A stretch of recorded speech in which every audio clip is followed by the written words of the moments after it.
Since nobody had ever heard of anyone dying from cannabis, many young people just didn't buy that explanation.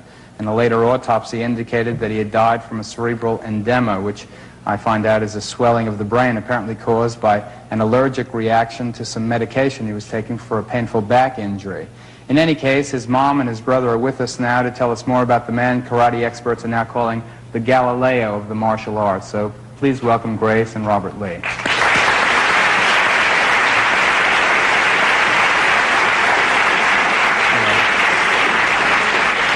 I know that Bruce was born in the United States, but where was he raised? Where did he grow up? He was raised in Hong Kong.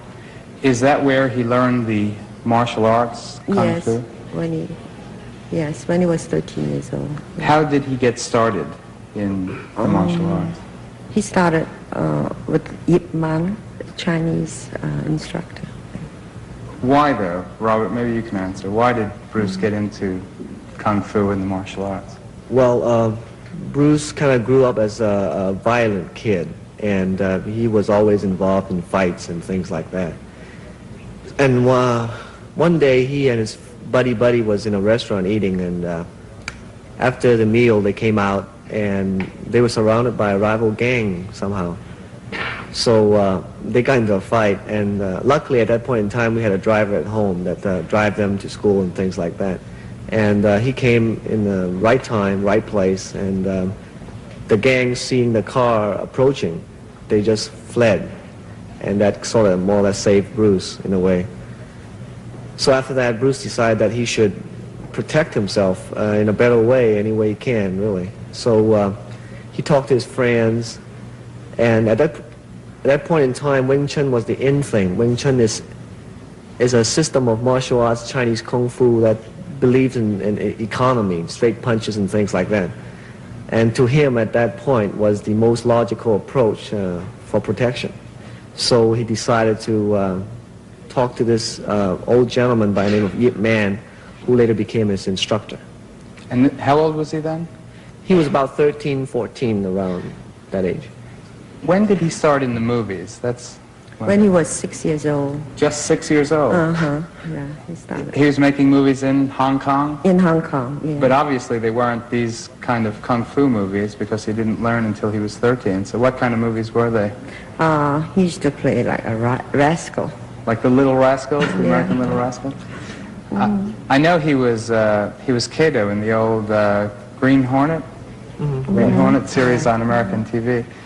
How do you feel about the fact, Robert, that he kind of eliminated the old Oriental Asian stereotype in American movies and TV, you know, the Charlie Chan, Fu Manchu, insidious kind of weak person who is always doing evil things? Yeah? I'm glad you asked that question because all along in his life, Bruce was, had been watching the tube and films and things and seeing the Chinese stereotype that you were talking about.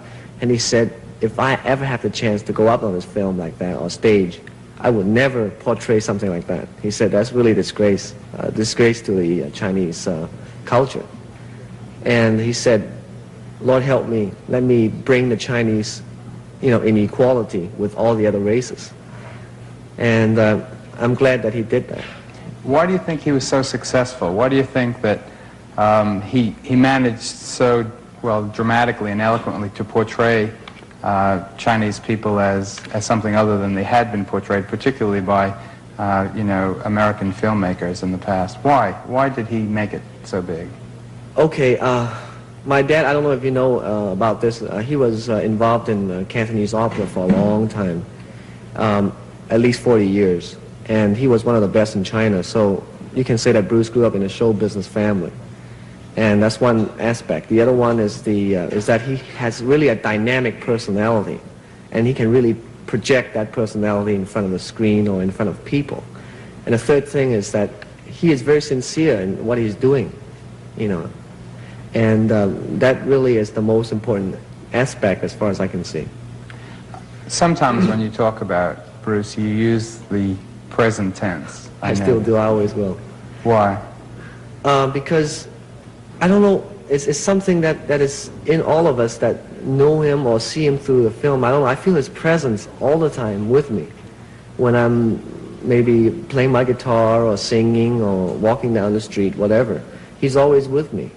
And I guess it goes true with everybody that knows him. Mrs. Lee, why do you think that people identified so closely with your son?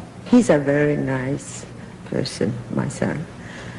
You know, he always helped people, you know, that needed him, you know, and he's kind of when somebody wants to, you know, like Robert, my son, you know, his brother. If anybody tried to bully him or anything like that, you know, you can never do anything to, you know, our family. He always protects. He's a very nice son. He was married himself, wasn't he? Yes, in the United States, in Seattle. Did he have any kids? Yes, he has two. A son named Brandon and the daughter Shannon. Is the son a martial artist? Oh yes, he can kick an inch board when he's 5 years old. Really? He could Yes. shatter an Yeah, inch? he would. Bruce would hold it like that, you know, and he'd say, Yeah. "Come on, Brandon, do something," you know. So Brandon will, "Okay, Daddy," and Bruce said, "Come on, Yeah. do it with the killing instinct." And, you know, he would just run right to the sideboard. I mean, to the board and kick it with a side kick and just break it. I don't want to ask a hurtful question now, but are you satisfied with the official reasons given for your brother's death, Robert? Yes and no. I have seen the autopsy report, and officially he really did die of a, you know, edema of the brain, which you just stated. But knowing Hong Kong myself with so many different people, all kinds of weird people, and especially Bruce's friends, you know, some of them, it's just like a mystery to me too, in a way. Why did he assume such mythical proportions in life and even more so after death?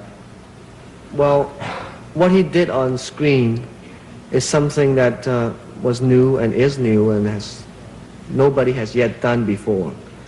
And he just played a true, sincere martial artist in film, and he really managed to project that image. And I guess when the public saw that, it's just something that's never seen before, and it's something that is really dynamite and dynamic.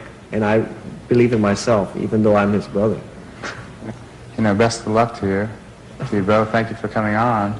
You know, we'll talk a little bit more about your brother with some of the great masters, two champions who will be demonstrating the violent art form that Bruce Lee perfected. That comes right after this, and thank you both again.